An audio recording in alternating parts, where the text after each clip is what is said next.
Les invito a que abramos las Sagradas Escrituras en esta mañana,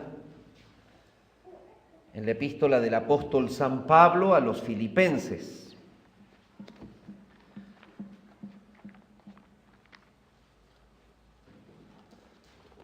Y vamos a considerar en esta mañana la obra de Dios en la santificación del creyente. Filipenses, el capítulo 2. Nos gozamos en esta mañana porque el Señor, a pesar de este día oscuro, gris, con lloviznas, ha puesto en el corazón de hermanos el poder congregarse, reunirse, poder alabar el nombre del Señor y poder estar en su presencia en esta mañana. Y nos gozamos por eso. Leemos así en la palabra del Señor, capítulo 2. Dice, por tanto, si hay alguna consolación en Cristo, si algún consuelo de amor, si alguna comunión del Espíritu, si algún afecto entrañable, si alguna misericordia, completad mi gozo, sintiendo lo mismo, teniendo el mismo amor, unánimes, sintiendo una misma cosa. Nada hagáis por contienda o por vanagloria, antes bien con humildad, estimando cada uno a los demás como superiores a él mismo, no mirando cada uno por lo suyo propio, sino cada cual por lo de los otros.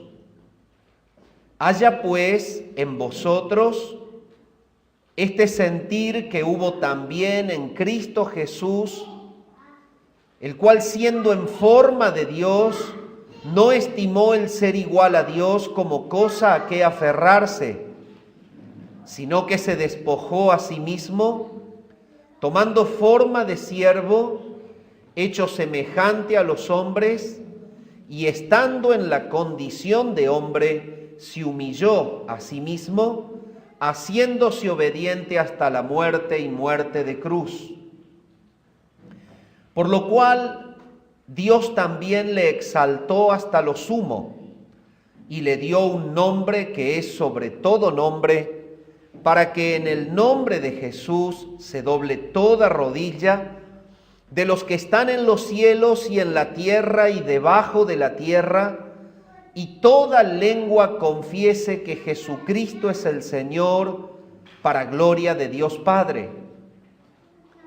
Por tanto, amados míos, como siempre habéis obedecido, no como en mi presencia solamente, sino mucho más ahora en mi ausencia, ocupaos en vuestra salvación con temor y temblor, porque Dios es el que en vosotros produce así el querer como el hacer por su buena voluntad.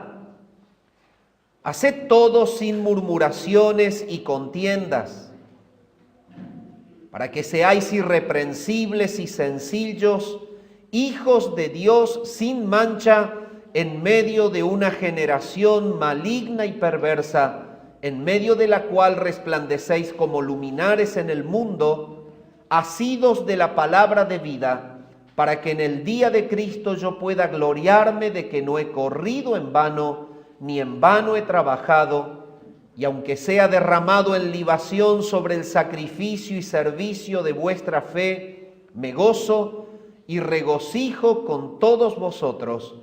Asimismo, gozaos y regocijaos también vosotros conmigo. Hasta aquí nomás leemos en la palabra de Dios y puntualmente nos vamos a dedicar en esta mañana a desarrollar el versículo 12 y 13. Dice, por tanto, amados míos, como siempre habéis obedecido, no como en mi presencia solamente, sino mucho más ahora en mi ausencia, ocupaos en vuestra salvación con temor y temblor, porque Dios es el que en vosotros produce así el querer como el hacer por su buena voluntad. Padre, te adoramos en esta mañana y nos postramos de corazón, Señor, delante de tu presencia, con temor y con reverencia, porque estamos frente a la proclamación de tu voz. Y sabemos que tu palabra está empapada de tu carácter, es viva y es vida en sí misma, y tiene el poder de llegar a partir el alma, las coyunturas, los tuétanos, discierne los pensamientos y las intenciones del corazón.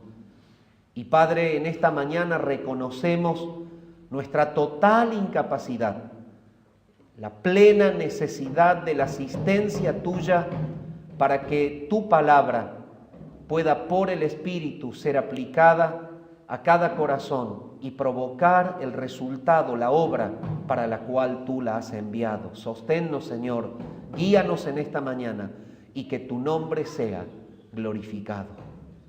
Oramos al Padre en el nombre de Jesucristo. Amén. Bien, mis amados hermanos, en esta mañana hemos de abordar el tema de la santidad del creyente. La santificación en el creyente, la santidad del creyente ha sido en la Iglesia por muchos años, históricamente, un tema un tanto controversial. Es decir, es un tema que ha llamado muchas veces a la diferencia de óptica entre diferentes teólogos. Las posturas sobre las cuales se basa esta diferencia teológica con respecto a la santificación práctica, progresiva, en la vida del creyente es unos que están colocados en un extremo y que dicen de que como el hombre no puede, todo depende de Dios. Es una corriente que le fue llamada la corriente de los quietistas. Déjalo todo a Dios. Y ellos se fundamentan en el hecho de que como el humano es débil, pecador, es totalmente limitado, entonces es imposible poder aportar para la santificación práctica algo en la vida. Los quietistas entonces esperan alguna especie de intervención divina que los esté llevando a poder vivir una vida más ajustada a las Escrituras, pero totalmente relajados, como que ellos no tienen absolutamente de su parte nada que hacer. Evidentemente, en contraposición a esta postura teológica, en el siglo XVII, por allí, por Alemania, surgió una corriente que, en oposición al quietismo, lo interpretaron de una manera pietista, es decir, la contracara de esta verdad es que ahora el hombre es el que realmente tiene que castigar su cuerpo y el hombre es el que tiene que hacer todo el esfuerzo, y entonces por el esfuerzo del hombre y por el castigo al cuerpo y por el pulido de aquellos impulsos de nuestro carácter, el humano iba a llegar a poder vivir una vida santa tal como la Escritura lo muestra. Y realmente, mi amado hermano, cuando caemos en el desequilibrio en estas verdades que van juntas en la Escritura, podemos cometer serios problemas.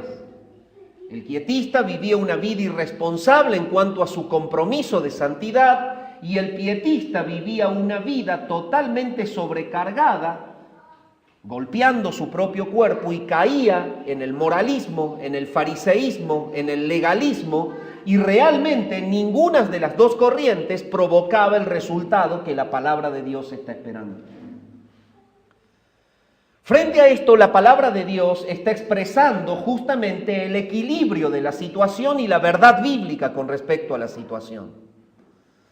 Y la palabra de Dios está mostrando en este pasaje, tanto en el versículo 12 como en el 13, que es Dios quien por gracia nos ha salvado, que es Dios quien va a infundir y provocar en sus hijos el deseo de sujetarse a su palabra para cumplir su voluntad.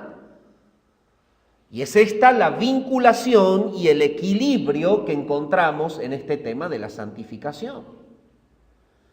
Entonces, evidentemente lo que Pablo está tratando es de mostrarle a los filipenses que el Dios eterno, que está obrando en la santificación de su pueblo, porque está buscando conformar a Cristo en el creyente, y todo esto lo hace para la gloria de su nombre, ha puesto en primer lugar una responsabilidad en el convertido, que es el hecho que tiene que ajustarse de manera humilde y de manera entregada a la obra que él mismo hace en su corazón para que el creyente se conforme a la persona de Jesucristo. Entonces la palabra de Dios, haciendo un contexto en el vínculo cercano, nos dice en 2 Pedro capítulo 1 versículos 3 y 4 la misma idea. Y noten ustedes cómo el Espíritu de Dios lo guía en otras cartas. Pedro escribe sobre esto en la segunda epístola, el capítulo 1, el versículo 3 y 4 dice: como todas las cosas que pertenecen a la vida y a la piedad nos han sido dadas por su divino poder, mediante el conocimiento de aquel que nos llamó por su gloria y excelencia, por medio de las cuales nos ha dado preciosas y grandísimas promesas, para que por ellas llegaseis a ser participantes de la naturaleza divina, habiendo huido de la corrupción que hay en el mundo a causa de la concupiscencia. Y ahora noten lo que dice, versículo 5. Vosotros también, poniendo toda diligencia por esto mismo, añadid a vuestra fe virtud, a la virtud conocimiento, al conocimiento dominio propio, al dominio propio paciencia, a la paciencia piedad, a la piedad afecto fraternal, y al afecto fraternal amor, porque si estas cosas están en vosotros y abundan, no os dejarán estar ociosos ni sin fruto en cuanto al conocimiento de nuestro Señor Jesucristo.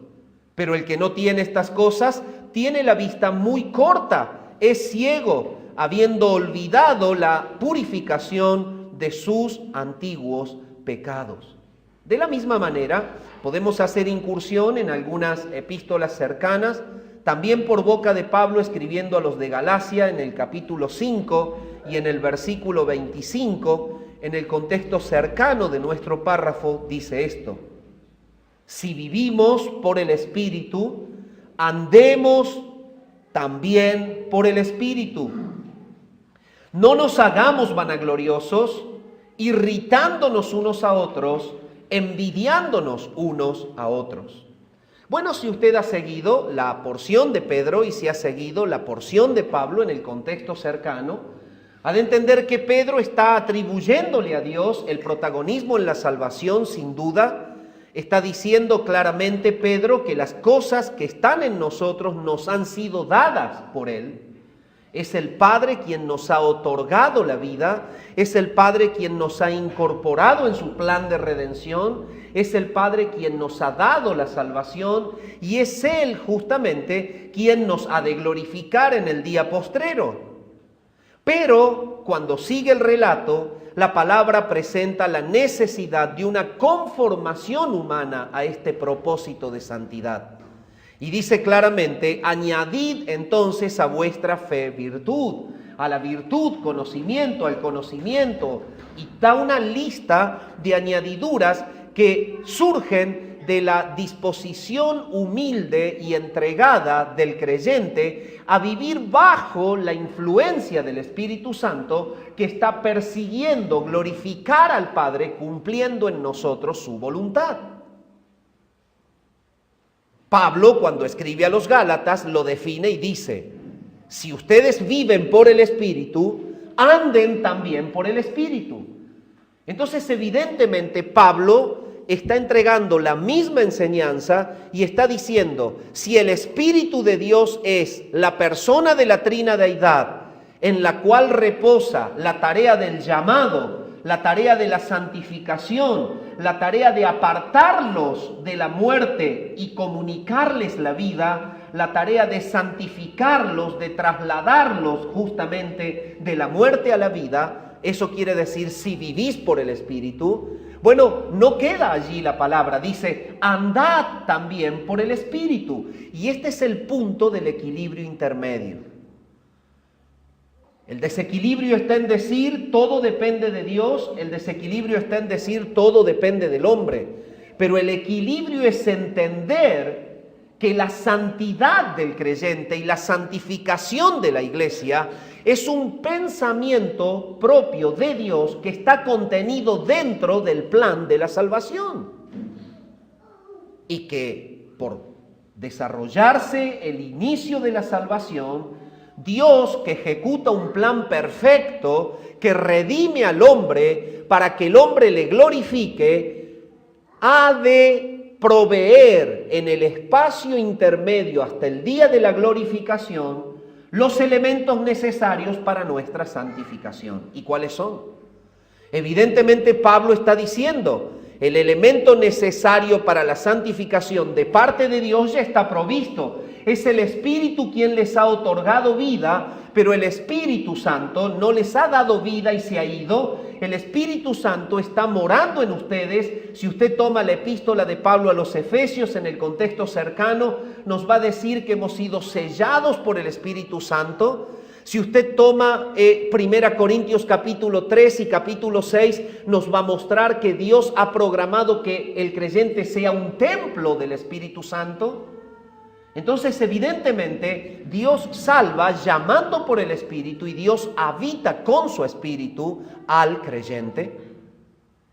Bueno, entonces la palabra está mostrando que hay un propósito de Dios que no descansa solamente en la soberanía del Padre, que no descansa solamente en el trabajo de Dios en salvar, sino que el Padre ha provisto el medio para que el creyente, guiado y sujeto a la operación del Espíritu Santo, pueda vivir una vida de santificación progresiva.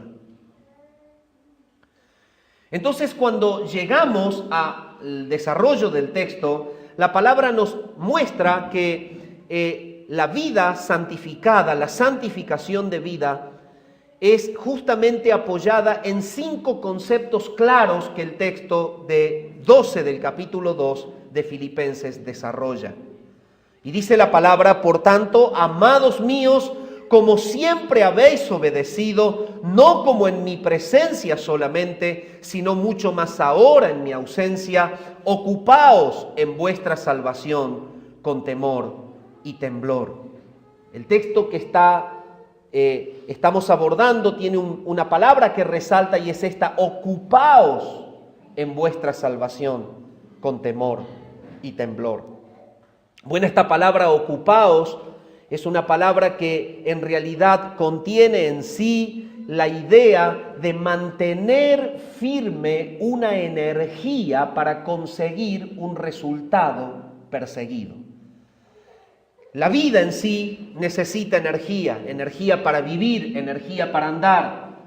Ahora, cuando la palabra dice ocupaos en vuestra salvación con temor y temblor, Dios está diciendo que tiene que haber una ocupación, una inversión de energía que debe estar activa y permanente durante todo el trayecto de tu vida para conseguir este final buscado por Dios,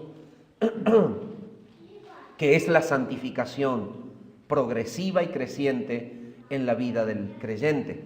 Entonces, el término original aquí habla de una energía que es permanente y constante y que debe estar presente durante toda tu vida para que se logre el propósito que Dios persigue en su plan de santificación en tu vida. Es la formación de Cristo en ti, es la expulsión de tus rasgos naturales y carnales del carácter que no aportan al crecimiento de la iglesia, al crecimiento personal, a la iluminación de los impíos perdidos que deben ver en ti reflejado a Cristo. Todo esto el Espíritu Santo está trabajando para que salga de tu vida, para que sea totalmente aniquilado en tu vida. Y evidentemente Pablo está haciendo el llamado y diciendo: tú eres parte de esta santificación. Tú eres parte. El versículo 12 muestra que el creyente tiene una parte. El creyente no puede salvarse a sí mismo, el creyente no puede venir a la vida por sí mismo, pero cuando el Padre lo ha llamado, el creyente debe funcionar bajo la influencia del Espíritu para glorificar al Padre. Y entonces el apóstol los está llamando y está diciendo: ocupaos en vuestra salvación con temor y temblor. Y en estas 5 verdades de este término, que es el que resalta, dice en primer lugar, por tanto. Estas 5 verdades comprenden el apoyo justamente de esta realidad de la santificación, descansando en la obediencia del humano, del creyente. Dice por tanto. La palabra está mostrando aquí, en el término por tanto, el ejemplo de Cristo. Esta palabra, por tanto, en este texto, está vinculándonos a lo que viene diciendo la epístola más atrás. Y lo que viene diciendo la epístola más atrás es mostrar el ejemplo de Jesucristo, un ejemplo perfecto de humillación, de sumisión y de obediencia. Es una partícula que nos está vinculando al párrafo anterior.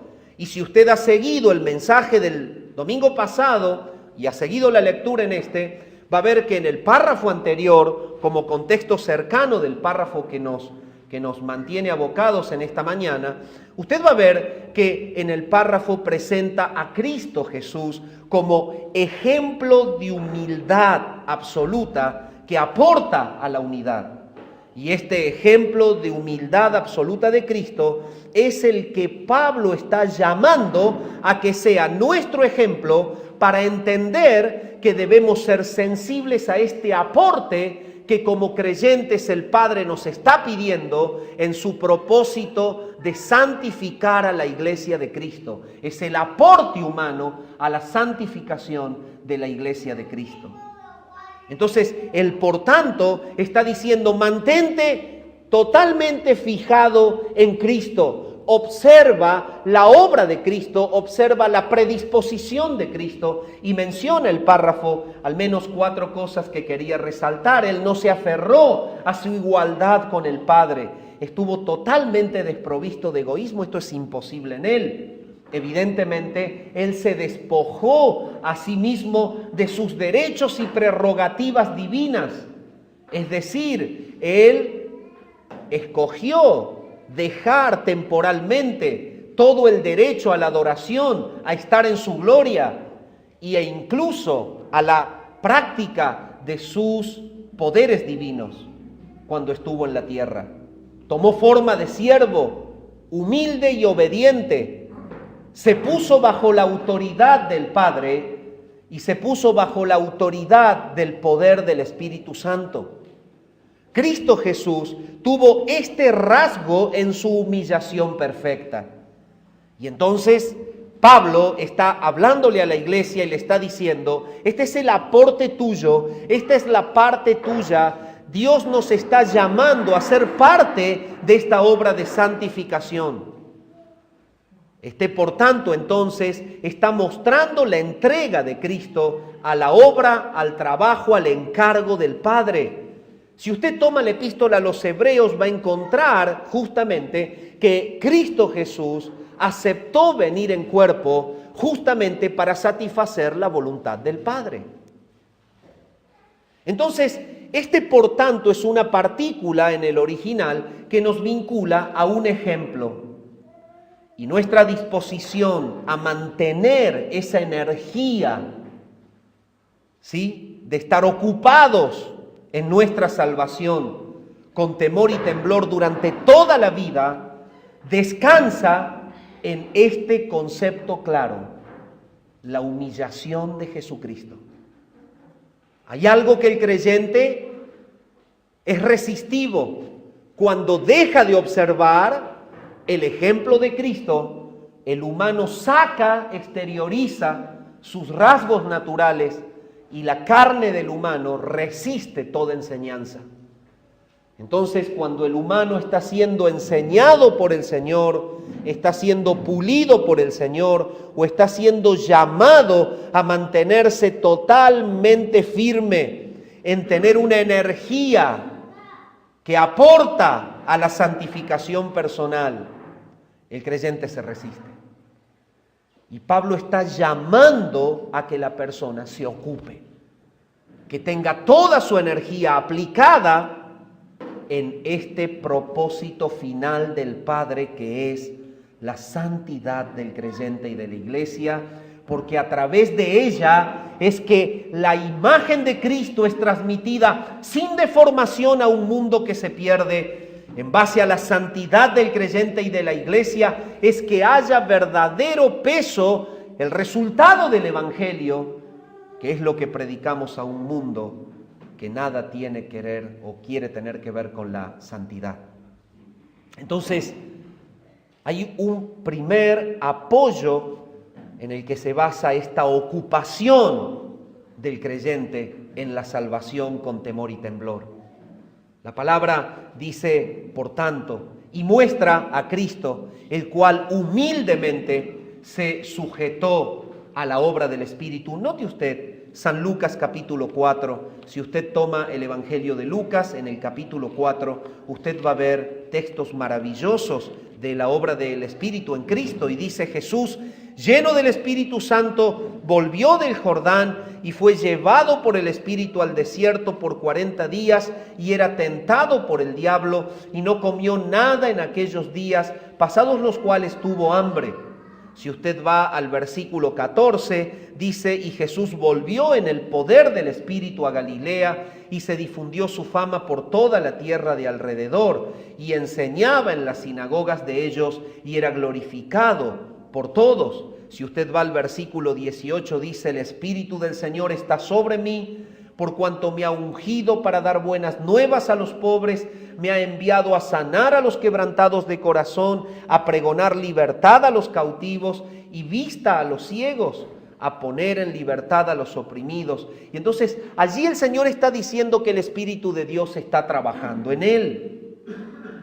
Si usted toma el libro de los Hechos, en el libro de los Hechos el Señor les dice a los suyos, quédense ustedes aquí hasta que reciban poder cuando haya venido sobre ustedes el Espíritu Santo. Entonces, la palabra de Dios está mostrando que Cristo fue totalmente sumiso a la obra del Espíritu en él. Y Cristo fue sumiso a la obra del Espíritu en él porque se sujetó a la voluntad del Padre, la cual había dispuesto que él se encarnara. Y hemos visto en el párrafo de la encarnación cómo fue totalmente humilde y se desprendió de todo lo suyo. Y al encarnarse estuvo totalmente sumiso y sujeto a la obra, a la guía del Espíritu Santo que lo llevó a cumplir la obra que el Padre le había determinado. Él lo hizo. El propósito del Padre es que el Espíritu trabajase en Cristo, siendo Él Dios, pero en carne. El poder del Espíritu operó por medio de Él. Y mis amados hermanos, debemos tomar a Cristo como nuestro ejemplo, ejemplo de humildad, ejemplo total de entrega, y no pretender ni creer que nosotros podemos vivir una vida de santificación práctica fuera del control del Espíritu y sujeto a las pasiones de nuestra vieja naturaleza. En esta mañana debemos hacer un análisis interior y verdaderamente preguntarnos si somos sensibles y humildes al trabajo del Espíritu de Dios que permanentemente nos viene llevando a matar nuestros impulsos humanos y carnales, a totalmente desproveernos del egoísmo de la vieja naturaleza y a estar completamente fijos en Cristo para glorificar al Padre conformándonos a la imagen de Él. La palabra nos está mostrando entonces a través de esta frase, por tanto, el vínculo que tenemos con el ejemplo de Cristo y nos lleva a entender que por el Espíritu de Dios se llevará a cabo en nosotros la santificación que el Padre sigue buscando y que sigue operando en su iglesia. Amados míos, es la segunda expresión, y esta segunda expresión es tener plena comprensión de la verdad de ser amados. Hay una verdad, es la verdad de ser amados. Pablo les dice, amados míos. Pablo es plenamente consciente que el estado en el que estaba la iglesia era un estado realmente complicado. Pablo les habla con una ternura que es la proyección de la ternura de Cristo en él. Pablo les dice, amados míos, ustedes deben ser conscientes del amor que Cristo ha tenido por ustedes y deben ser conscientes del amor que yo les tengo porque son ustedes hijos del mismo Padre. Él los ama. Todo esto tiene que ver con el trasfondo de las circunstancias que estaban oprimiendo a la iglesia. Estaban en una época de persecución, estaban en una época de corrupción doctrinal, había corrientes judaizantes que se oponían a la sana doctrina y había un liberalismo gentil dentro de la iglesia que llevaba a los creyentes a la confusión con respecto a doctrinas. Ellos estaban por allí desalentados, ellos estaban por allí cabizbajo. El apóstol los viene guiando a que ellos se mantengan aferrados al gozo de la salvación, y lo hemos hablado en el pasaje y en la reunión anterior, pero ahora los lleva nuevamente a que estén firmes en este concepto. Ustedes son amados míos, y todo esto es el cimiento que Pablo les pone para que como resultado ellos se ocupen, inviertan toda su energía en ocuparse en la salvación con temor y temblor. Los alienta de una manera tierna. Les dice que estén realmente firmes en el concepto y en la convicción de que son amados. ¿Y qué significa esto? Que si ellos son amados por Pablo, son amados por Cristo, son amados por el Padre, ellos son personas nacidas de nuevo, ellos tienen el Espíritu de Dios morando dentro, ellos están contenidos en el propósito de la redención que hace que Dios los esté asistiendo para que puedan ser santos. Esto quiere decir la palabra aquí, amados míos. El trasfondo que ellos están viviendo es los enemigos de la cruz de Cristo. Pablo lo dice en la misma epístola, capítulo 3, versículos 18 y 19. Pablo lo menciona en la epístola, que andan muchos que se oponen, porque por ahí andan muchos, de los cuales os dije muchas veces, y ahora lo digo llorando, que son enemigos de la cruz de Cristo, el fin de los cuales será perdición, cuyo Dios es el vientre y cuya gloria es su vergüenza, que solo piensan en lo terrenal. Estos estaban metidos en la iglesia y estaban influyendo con doctrinas herejes a los creyentes, y ellos estaban desalentados. A todo esto hay que sumarle que Evodia y Síntique estaban peleadas y que no buscaban realmente la unanimidad.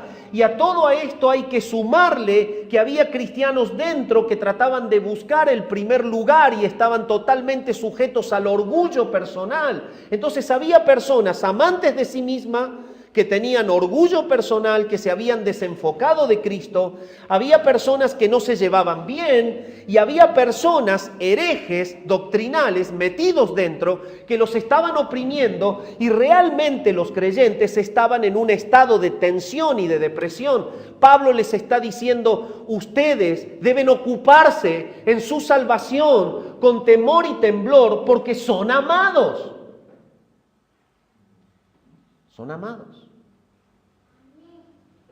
Dios está proveyéndoles la manera de que superen todas estas trabas. Dios está proveyéndoles la manera de preservarlos para que la medida de la santidad pueda ser la que Él espera de ustedes. amados míos. En el proceso santificante, Pablo los llama afectuosamente, mediante esta expresión de amor, a seguir el ejemplo de Cristo, confiados en su amor y practicando lo que vieron y oyeron del ejemplo de Pablo. Pablo, frente a toda la presión, Pablo, frente a la persecución, Pablo, frente a todas las circunstancias negativas, lo seguía amando y seguía siendo fiel al Señor y seguía viviendo una vida santificada de renuncia, aún en la prisión, y Él los llamaba a que vean su ejemplo, porque eran amados de Él, para que vivieran ellos una vida llena del Espíritu de Dios en santidad.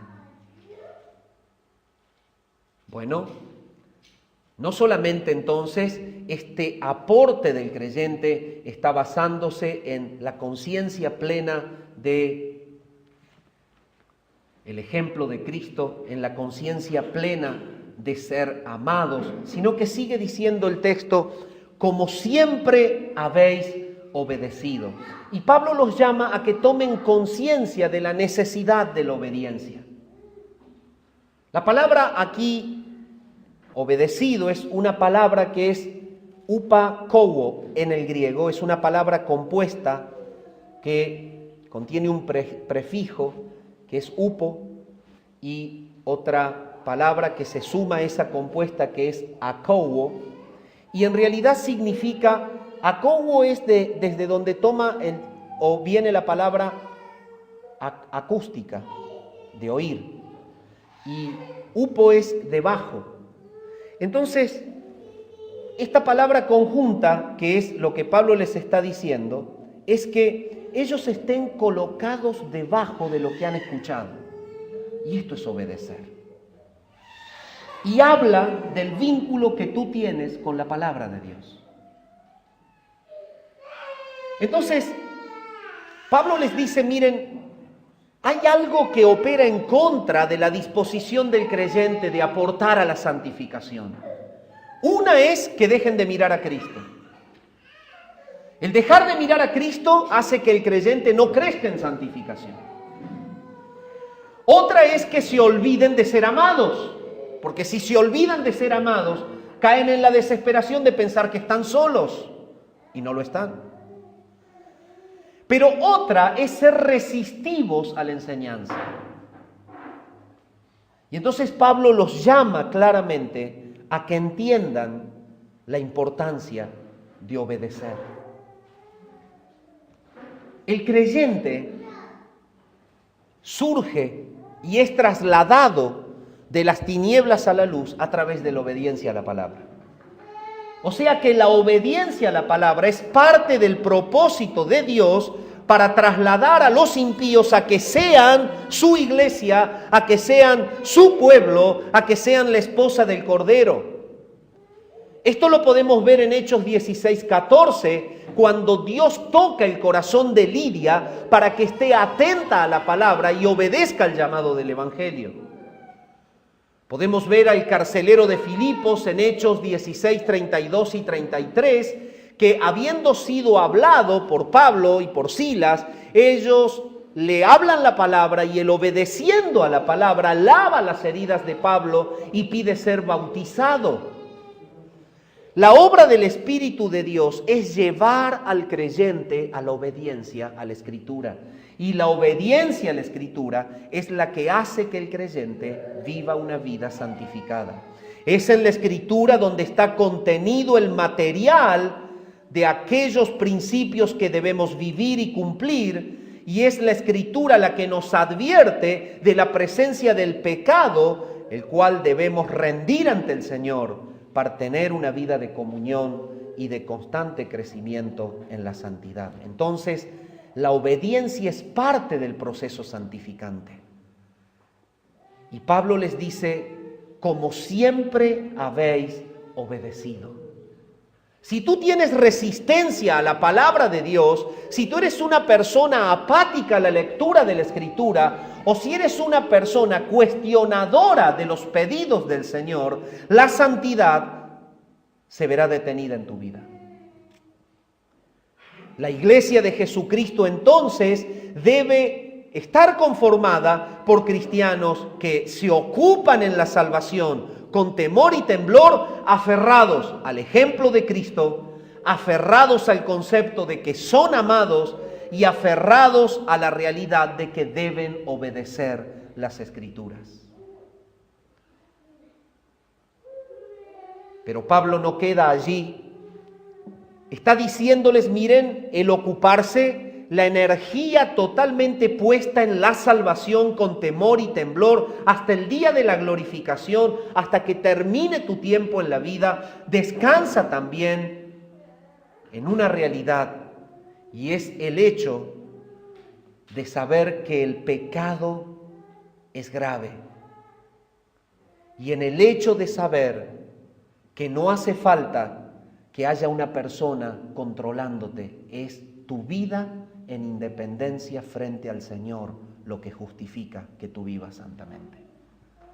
Entonces Pablo pasa por dos partes más. La necesidad personal en esta frase cuando dice, no como en mi presencia solamente, sino mucho más ahora en mi ausencia. Esa es la necesidad personal, el concepto de la independencia personal frente al Señor. Y el otro, el último, es la gravedad del pecado. Ocupaos en vuestra salvación, pero con temor y temblor.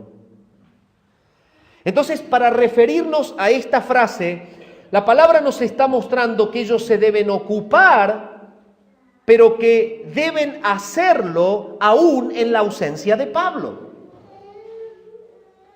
Y esto es algo totalmente necesario en nuestra vida. A menudo vemos creyentes que mantienen una conducta quizás recta o derecha cuando tienen la vista o el control de sus supuestos líderes espirituales, y Dios ha programado esto, Dios ha querido que así sea, Dios ha puesto líderes espirituales en los lugares para guiar al rebaño. Esto es algo bueno, pero Pablo estaba encarcelado y ellos no podían dejar de ser santos. ¿Cuál es tu independencia frente al Señor? ¿Tú eres santo porque te mira tu líder? ¿Tú obras correctamente porque a lo mejor está observándote el cuerpo pastoral? ¿O porque está observándote tu enseñador de la palabra? Dime, cuando Él no está, ¿cómo tú eres? ¿Cómo eres en el secreto de tu vida? ¿Cómo eres en el silencio allí? ¿Cómo eres en la oscuridad? ¿Cómo eres en la soledad? ¿Cómo eres fuera del día del culto? ¿Cómo eres el día lunes en aquel lugar recóndito donde nadie te ve, donde tienes libertad de pecar? ¿Cómo eres allí?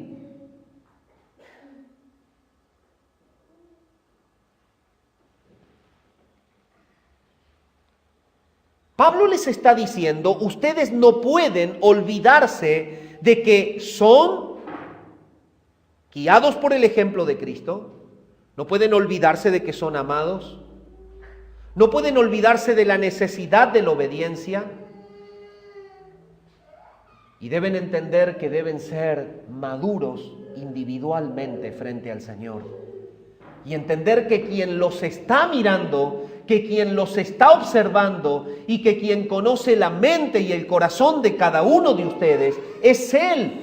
Aunque Pablo esté ausente, ellos debían seguirse ocupando en la salvación de ellos con temor y con temblor.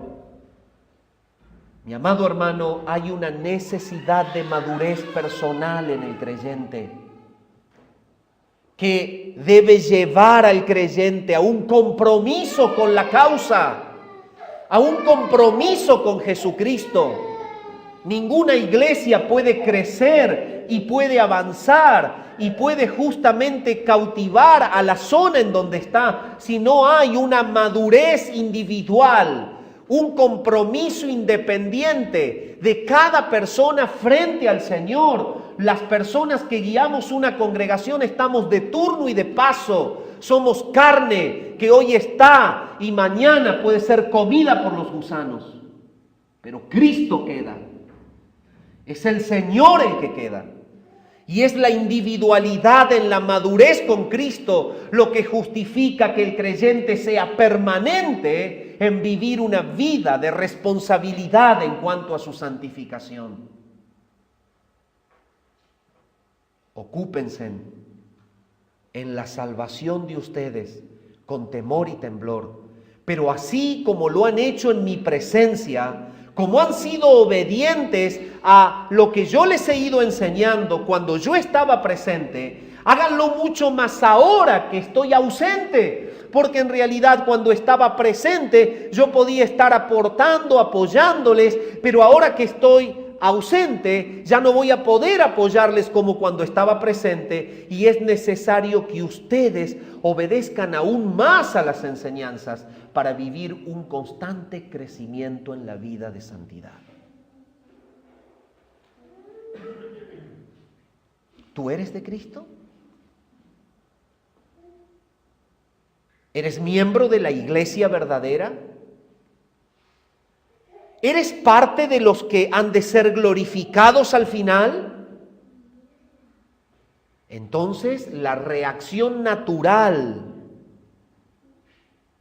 es que sin la mirada de tus líderes, el Señor vea en tu vida lo mismo o mejor que cuando ellos te están mirando. Eso dice acá.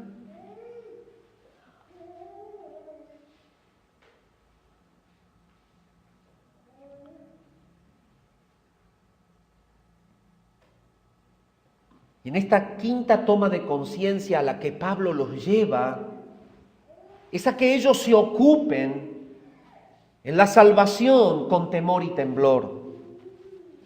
Y este texto, muchas veces sacado del contexto, y por eso he tratado de venir desarrollándolo, sujeto a una vinculación de contexto, es interpretado de una manera incorrecta. Y muchas personas hasta toman este versículo para tratar de justificar realmente, infundada teológicamente, el hecho de que la salvación se pueda perder. Por eso tiene que ocuparse el creyente en la salvación. Y bueno, en realidad sí dice que se ocupe, pero está diciendo antes que la persona ya es salva. Y está diciendo que se debe ocupar en su salvación y no de la salvación, porque de ella el Señor se ha ocupado de una manera plena y perfecta y lo ha hecho para siempre. O sea que la palabra aquí no está hablando de que el creyente debe estar ocupado en tratar de que su salvación perdure, persista, sino que debe estar poniendo de su disposición a la guía del Espíritu de Dios que lo va llevando a cumplir la voluntad del Padre, que es la formación de Cristo en su vida y que lo va llevando para la gloria de Dios Padre a que sea más parecido a Cristo hoy que ayer. Y el Espíritu lo llevará a que se parezca más a Cristo mañana que hoy. Este trabajo es incansable del Espíritu, es permanente del Espíritu, es totalmente activo y está operando en los creyentes. Por eso es que cuando Pablo escribe a los romanos, le dice claramente: mas si por el Espíritu hacéis morir las obras de la carne, viviréis. Es decir, es lo que el Padre está buscando en la obra del Espíritu, llevar a que el creyente sea formado en Cristo, porque el Espíritu aplica en el creyente el señorío de Cristo que lo lleva a tomar distancia del pecado y a vivir en el temor de Dios una vida de santidad. Entonces, hay en esta expresión dos palabras que resaltan: el temor y el temblor.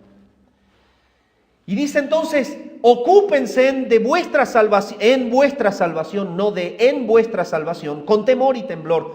Temor es una partícula o es una palabra griega que es phobos, y temblor es otra palabra griega que es tromos. Phobos significa espanto o miedo, y tromos significa sacudir. La palabra phobos era utilizada como miedo en lugares como por ejemplo en San Mateo 14:26, si lo quieren leer, y vamos a desentrañar qué dice esta frase. San Mateo capítulo 14 y versículo 26 dice lo siguiente allí, refiriéndose a miedo.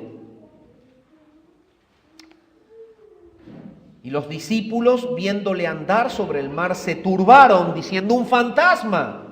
Y dieron voces de miedo. Allí el original tiene phobos como miedo. Y en 1 Corintios capítulo 2 y versículo 3, bueno, se podrán dar cuenta en esa porción que leímos que si ellos creían que era un fantasma, lo que ellos experimentaron es lo mismo que tú experimentarías si se te aparece en la noche un fantasma. Es miedo. Bueno, 1 Corintios 2:3 dice: y estuve entre vosotros con debilidad y mucho temor y temblor. Ahí Pablo estaba con miedo. Es la misma expresión, pero también se utiliza para hablar de una actitud reverencial. Y noten ustedes lo que dice Hechos capítulo 2 y versículo 43.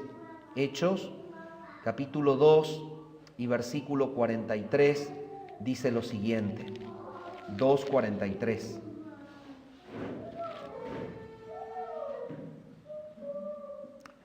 Y sobrevino temor a toda persona, y muchas maravillas y señales eran hechas por los apóstoles. Aquí es otra cosa. Las maravillas y las señales no le provocaban a la gente el miedo que le provocaba ver un fantasma, o el miedo que le puede provocar a una persona una amenaza de muerte por una persecución gubernamental. Aquí se utiliza la misma expresión, pero en el contexto significa un temor reverente. Es el hecho de ser golpeados por las maravillas y las señales y realmente comenzar a temer la presencia de Dios en medio de ellos. Y aquí la palabra phobos es usada como temor reverencial. Bueno, sin leer más citas por amor al tiempo, lo que Filipenses está hablando no es de un miedo paralizante, sino de un temor reverencial. Ellos se deben ocupar en la salvación, no con el miedo a perderla, sino con el temor reverencial de saber que son salvos y que porque son salvos, ellos están aportando a una disposición obediente al trabajo del Espíritu Santo en ellos, que los lleva por mandato del Padre y por propósito del Padre a vivir una vida de santificación que glorifique al Padre. Este es el temor y este es el temblor. Tromos. Se sacuden, tiemblan frente a la presencia de Dios en reverencia y están dispuestos a que el Espíritu los controle para que Cristo sea formado en ellos y que cada día glorifiquen al Padre, apartándose más y más de sus viejas actitudes, pensamientos y reacciones. Entonces, en el equilibrio que la palabra hace sobre la santificación, nos ha mostrado la Escritura el aporte del humano, pero el versículo 13 habla del trabajo de Dios. Y el versículo 13 del capítulo 2 nos dice claramente: porque Dios es el que en vosotros produce así el querer como el hacer por su buena voluntad. Y esta es la parte justamente de la obra de Dios en la santificación. El hombre no puede producir esto solo.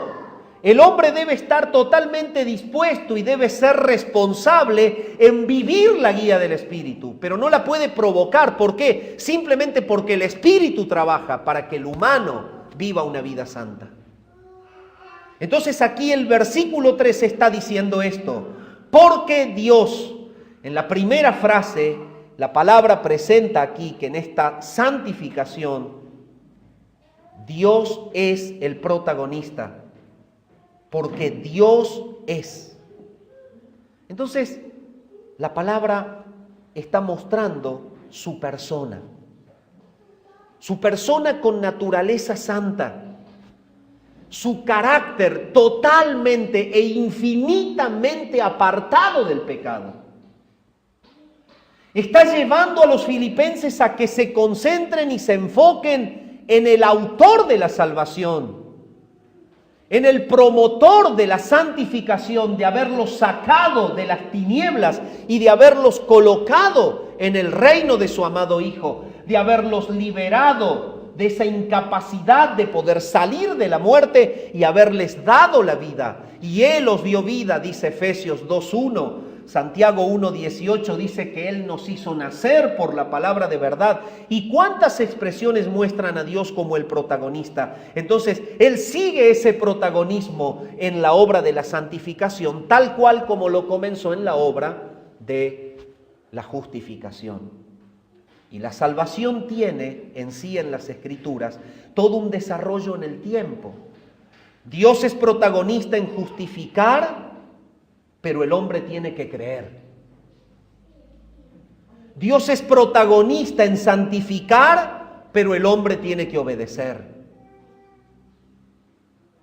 Y Dios será el protagonista en glorificar y el hombre irá para allá, sujeto a Él. La palabra lo está mostrando y está llevándonos a que observemos que es Dios, el carácter de este Dios santo, el que persigue que su pueblo sea santo. Cuando Pedro escribe sobre esto, dice: por tanto, así como aquel que nos llamó es santo, sed también vosotros santos en toda vuestra manera de vivir. El carácter de Dios, que es santo, lleva a que el creyente viva una vida de renuncia y de obediencia a su palabra. Bueno, pero es Dios. Aquí en el versículo 13 dice: porque Dios. Y cuando tú tomas la escritura, Romanos 11:33 al 36 te dice: de Él, por Él y para Él son todas las cosas. Es que tú no puedes estar ajeno al hecho de que eres de Él. Si Él te ha salvado, si Él te ha comprado en la cruz, tú eres de Él. La iglesia es de Él. El creyente es de Él. Y porque es de Él, es por Él y es para Él. Entonces, el hecho de entender el protagonismo de Dios lleva al creyente a descansar en que hay una provisión que es la obra de Dios permanente en su vida, que lo lleva a aborrecer el pecado y que lo lleva a amar las Escrituras y que lo lleva a amar la congregación y que lo lleva a amar la oración y que lo lleva a estar apegado a los medios santificantes en donde el creyente crece en santidad. Es Dios, por el Espíritu, que hace esto. Por eso es que dice: pero Dios, o porque Dios. Porque Dios. Ahora pasa una segunda expresión y con esto vamos cerrando ya el tema de hoy. Es el que en vosotros produce. Es el que en vosotros produce. Entonces es su persona, que nos habla de su carácter santo, su presencia, porque Él está en vosotros. Es Dios en vosotros. Entonces el creyente no puede decir: yo no puedo ser santo. El verdadero hijo de Dios no puede decir: a mí me sigue gustando pecar como antes de venir a la iglesia o de ser del Señor. Porque la palabra dice: es Dios en vosotros. Habla de su presencia en tu vida. Habla de su carácter presente por el Espíritu en tu vida. Entonces esto le da total renuncia al concepto de que el creyente pueda decir: yo vivo como quiero. Soy creyente, pero sigo haciendo lo que hacía antes. La presencia de Dios en tu vida está mostrando que hay poder de Dios y que hay un trabajo de Dios para que realmente tu vida sea para la gloria de Él. ¿Por qué? Porque tú eres de Él. En tercer lugar, la frase no solo revela el carácter del protagonista, no solo revela la presencia del protagonista, la frase revela el poder del protagonista. Y es como que la Escritura nos va arrinconando, ¿no?, contra las cuerdas de este cuadrilátero. No podemos escapar. Es que lo más hermoso es no escapar. Lo más hermoso es comprender que es el trabajo de Dios llevándonos a la gloria de su nombre.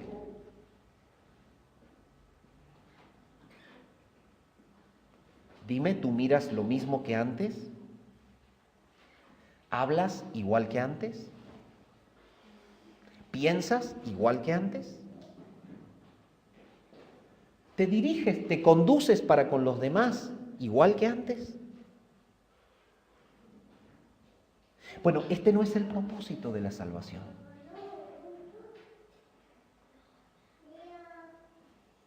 Está el carácter del protagonista, la presencia del protagonista, y él dice, es Él o es Dios el que en vosotros produce. Dios es productivo.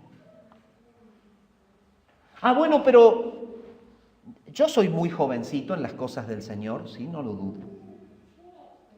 Hay muchos que son jóvenes y hay otros que no somos tan jóvenes. Pero Dios es productivo, es decir, hay un poder del protagonista. Dios está buscando y va a conseguir su propósito de formar a Cristo en tu vida. Tú debes estar dispuesto al trabajo de Él. El poder de Dios produce en tu vida lo que tú no tienes en capacidad producir por tus medios naturales y humanos. Pero la obra de Dios por el Espíritu Santo es productiva. Por eso Pablo habla a los Gálatas y dice, el fruto del Espíritu en tu vida es amor, es gozo, es paz, es paciencia, es benignidad, es bondad, es fe, es mansedumbre, es templanza. Hay una modelación del carácter de la persona que lleva a que la persona viva santamente. Pedro dice, sed santos en toda vuestra manera de vivir. Es imposible que una persona sea santa sin el protagonismo de Dios en su vida que lo lleva a vivir santamente.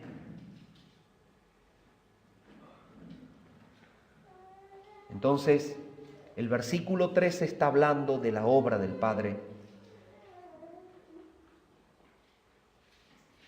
Y dice, su poder, su presencia, su persona y su propósito. Dios es quien produce en vosotros el querer como el hacer. Dios es el protagonista de tu querer y Dios es el protagonista de tu hacer por su buena voluntad. Entonces está el propósito de Dios, que es el querer como el hacer. La palabra aquí querer es una palabra que proviene del original celo, que es una elección cuidadosa que tiene un deseo de un final para lograr. Es decir, un fin determinado, es una elección cuidadosa que persigue un fin. El querer aquí no es sujeto a la emoción, no es sujeto a la circunstancia. El querer es la obra del Espíritu que te lleva al fin de Dios. Y el fin de Dios es que Cristo sea formado en tu vida. Entonces, ¿qué produce Dios? Ese querer. ¿Qué produce Dios? El hacer una obra santa. ¿Por qué? Por su buena voluntad. Entonces, el resultado de este conjunto que Pablo está diciendo es lo que comencé hablándoles al principio. La santificación en el creyente y en la iglesia es compartida tiene el protagonismo soberano de Dios que llama, tiene el protagonismo de Dios que asiste por el Espíritu al creyente y tiene la obediencia del hombre que se ajusta al trabajo de Dios para que su vida viva en creciente santidad. Y para terminar, la palabra habla de que hay un Dios que se muestra en su carácter, hay un Dios que se muestra en su presencia en nosotros, hay un Dios que muestra su poder, hay un Dios que muestra su propósito, pero hay un Dios que muestra que persigue su voluntad. La vida del creyente está ligada a la voluntad del Padre. Y la voluntad de Dios es vuestra santificación, que os apartéis de fornicación. La voluntad de Dios es que la imagen de Cristo pueda ser vista en tu vida. Y el creyente no puede decirle a Dios: yo no tengo los medios para superar el vicio, yo no tengo los medios para superar tal pecado, yo no tengo los medios para superar tan rasgo de carácter, yo no tengo los medios, porque entonces le estás diciendo a Dios que su obra es incompleta. Lo que sí podemos entender es que hay una lucha que en el tiempo perdure. Podemos entender, Pablo luchaba contra rasgos que debía todavía superar en su vida. Y Juan claramente dice: si alguno dice que no tiene pecado, le hace a Dios mentiroso, pero confiese su pecado, porque Él es fiel y justo para perdonarlo. Entonces, el propósito de Dios es esa santificación, y Él opera provocando, porque es un Dios poderosamente productivo, provocando lo que humanamente no puedes, que es el poder contra el pecado, que es la resistencia contra el pecado, que es estar totalmente aborreciendo la vieja vida. Esto lo produce Dios para que tú, ajustándose o ajustándote al poder del Espíritu, vivas una vida en constante distanciamiento al pecado y a la maldad.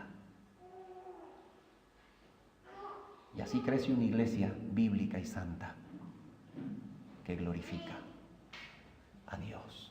Lo más hermoso es que la voluntad de Dios es que Cristo sea reflejado en la iglesia, es el Evangelio, el que predicamos, al Hijo de Dios encarnado, al Hijo de Dios que está dando su vida por todos los que un día el Padre ha de glorificar, y al Hijo de Dios que está mostrándose en la iglesia, en su cuerpo, como vivo en nosotros, que transforma personas y que las traslada de la impiedad a la santidad, porque son su iglesia, porque son el cuerpo de Él. Y esto es lo que nos debe llevar con gozo en esta mañana a saber que estamos dentro de este plan de Dios redentor, que contiene en sí la santificación, y gozarnos en proyectar a Cristo a través de nuestra vida para que otros puedan ver y conocer la hermosura del Salvador. Oramos. Padre, gracias. Gracias por tu bendita palabra, gracias por lo que tu palabra nos habla en estos textos de Filipenses con respecto a la santidad. Es lo que el apóstol estaba pidiéndoles a los creyentes, a pesar de estar él encarcelado y de estar ausentes de la compañía para con ellos, pero él los llamaba, amado Dios, a una vida constante de sometimiento a la operación de tu Santo Espíritu, que los llevaba a reflejar a Cristo y que los llevaba a ser ellos mismos un testimonio, una voz viva en sus conductas, en sus actitudes, en sus diario vivir, que reflejaba la transformación, una vida consecuente con el llamado del Evangelio, una vida consecuente con una salvación tan grande.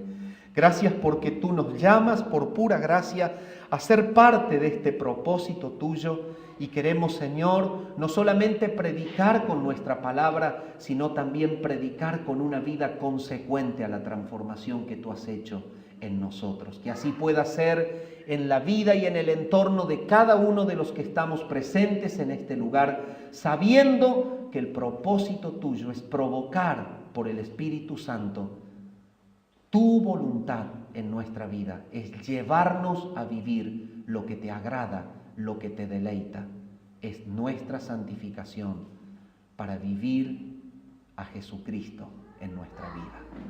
Oramos al Padre en el nombre de Cristo. Amén.